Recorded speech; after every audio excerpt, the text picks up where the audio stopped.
Hey everybody, I'm JILLA WEBB, and I'm going to come to you with some questions that I got. I got lots of great questions from the last workshop I did at Spicer's Music. Thank you, Tim Spicer, for having me out there to do the workshop. It was really fun. Looking forward to the next one.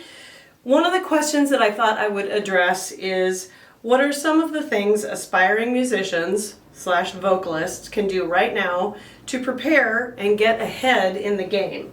Well, I think the number one thing that you have to do is practice your craft. You have to be an exceptional singer.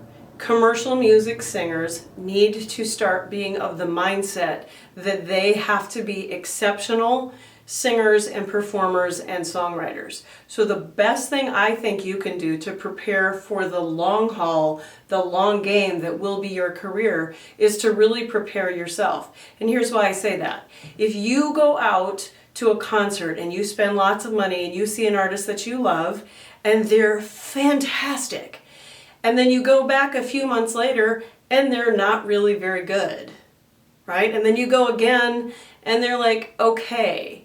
And then maybe you go again and the show was great. If you give them that many chances, I would be surprised. Once someone has done something and it's not very good, your audience, your fans tend to leave.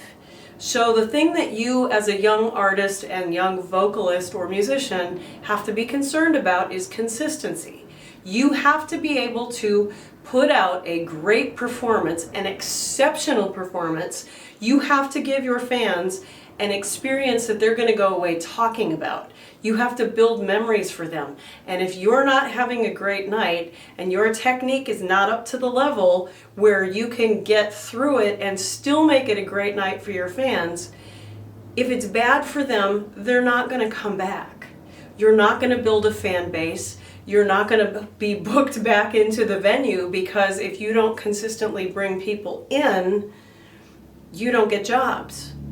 So I think the number one thing that you can do as a young artist is really start to build yourself and build your craft, build your tool set, learn how to communicate with your audience, learn how to communicate with your band, learn about nonverbal cues and nonverbal body language that your audience reads. You also have to be able to read their audience language so that you can, what we call, read the room. You have to develop all these skills, right? And you have to be able to do it consistently. You have to be able to bring your 100%, 150%, your A game every time you step on that stage.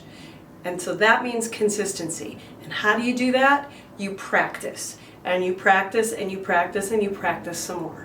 So you learn good singing technique so that you can save your voice and you can have a voice that will last you for years. You don't want to be singing in 5 years and then find out you can't sing anymore because you've been doing it wrong. You want to sing for 50 years or more. You want to be able to bring joy to people for the rest of your life with your instrument, which is your voice. So that's the number one thing I think all people should do as young musicians. Practice your craft.